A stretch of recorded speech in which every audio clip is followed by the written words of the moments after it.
That was not a very pretty game there in San Jose, and a lot of us stayed up to watch that game as the Leafs fall 5-2 to the San Jose Sharks at the Shark Tank at the SAP Center. And again, it was a really good first period for the Leafs. Yeah, they were down 1-0, but they just didn't play a very good second period, even though they kind of won the period 2-1. They didn't play very well, and in the third period, it just, what this Leaf team historically has been known for is giving up goals in bunches, and that's what happened in the third period there.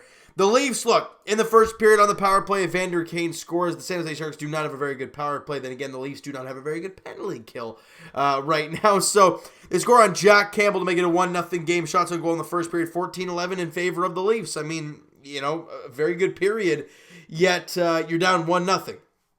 And you go into the second period, and Austin Matthews, a point shot from Martin Marincin. Looks like he got tipped in front by Matthews. Nice save by Martin Jones initially.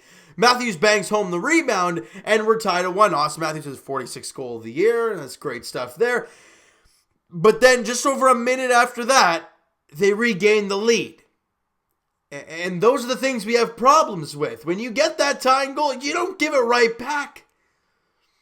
And, it was a tough one. And then late in the period, Austin Matthews barely keeps the puck in at the blue line and dishes off to Marner, and Marner with a nice between the legs dangle, and then he backhands it underneath the sliding Martin Jones to tie the game at 2. And we're like, hey, we got a brand new game going into the third period, even though the shots on goal were 18-6 in favor of San Jose in that second period.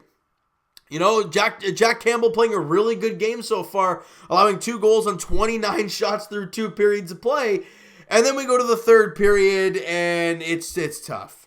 It really is. Because the shot on goal, I think he initially made the save, but it goes off the glass, and it bounced right to the side of the net, where Nosin's able to bang in the loose puck. And it's just a greasy goal, but it's a goal nonetheless, and the Leafs trail 3-2. Just 50 seconds after, 2-on-1 the other way. This is right after the Leafs almost tie this game. Martin Jones puts a stick paddle behind him, and he's able to. It was a Marincin who did the spin around, or was it Matthews? Either way, it was behind Martin Jones. He's able to get the stick on it and clear it out. And 10 seconds after that, Matthews can't keep the puck into the blue line. Evander Kane comes down on a 2-on-1 and rips it past Jack Campbell. And like I said, 2 goals in 50 seconds. And that tied 2-2 game. You're now down 4-2. And the Leafs try and come back. Martin Jones flopping around like a fish, finding a way to make a save. And the Leafs, they fall as they get the empty netter with 57 seconds left. And you lose 5-2 to the San Jose Sharks. Now, anybody who's freaking out can relax a little bit, because you won 3 straight.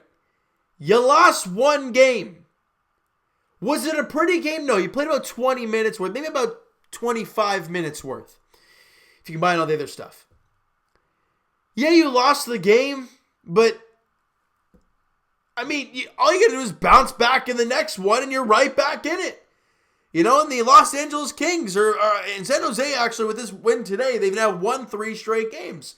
So they've been playing some pretty good hockey as of late. And the Los Angeles Kings, the next team the Leafs do play at 10:30 on Thursday, they've been playing some pretty good hockey. They've won 3 straight games. They're 6-3-1 in their last 10. They're playing some pretty good hockey.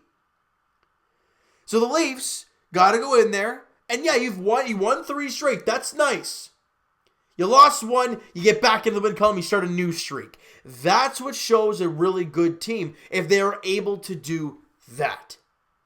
And now we're going to learn what this team is. Yeah, they played a rough game. Oh, well, every team. Pittsburgh just lost 6 straight. They beat Ottawa tonight pretty big, but they lost 6 in a row. Every team has their lull. The Leafs won 3, they lost 1. Okay? So now you get back into the win column in your next one and forget about that loss against San Jose. What you can't let happen is it continuing to build on you.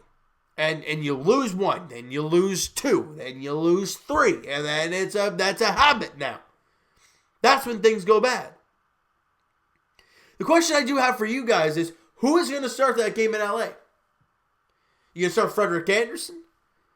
Or are you going to start Jack Campbell, his former team? I don't know. It's going to be interesting to see how they play this out. Are they going to give Freddie that middle game of the 3-game road swing? I don't know how they're going to play it. But all we know is that Jack Campbell was good today. It's a rough bounce off the boards. And, a 2-on-1 against Evander Kane. Not many goalies are going to make saves like that. He's a very good player, a very good shot. And it's just a tough one there, guys. It really, really is. But you look at the points for the Leafs. Matthews assisted by Mark Marincin, of course. And then Marner assisted by Matthews and Calle Rosen. But the Leafs D-core, you're missing it. And what we've known with this team is when they give up a goal, they sometimes they get down after. And obviously with the 2 goals in 50 seconds, it just deflates your team. It kills any momentum that you had. Right? Because the Leafs could have tied that game with that, Marincin or Matthews spin around play that Martin Jones had to reach back and make the 7. Try not to sneeze. Trying not to sneeze. I'm good. And then right back, then they score on the 2-on-1. It's a 2-goal game. And it just deflates everything. Look, they put on a ridiculous amount of pressure afterwards to the Leafs, which is great. But you're already down 2 goals. And that's the issue I think we all have, is that then they start playing when they're down 2 goals. But again, like I said, it happens. You lose 1 game.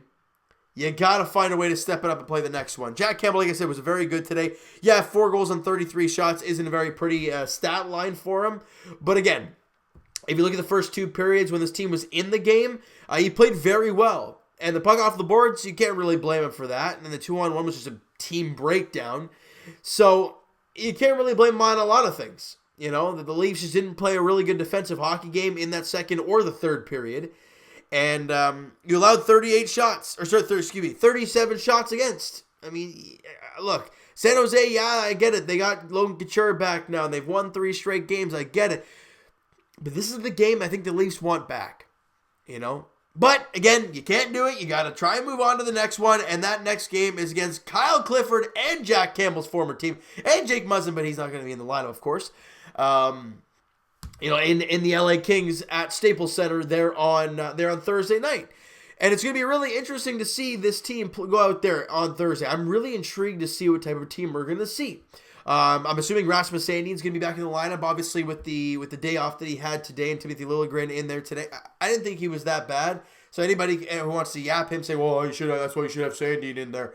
I didn't think Liljegren was all that bad, to be totally honest with you. I thought he was actually really good at points during this game. But I think Rasmus Sandin's going to be back in the lineup. And as we've heard quite often lately, actually, that Morgan Rielly and Cody Ceci seem to be around next week. So that's good news for Leaf fans, especially with them 5 points up on the Florida Panthers. Speaking of those Florida Panthers, they didn't play today. Actually, they don't even play tomorrow either.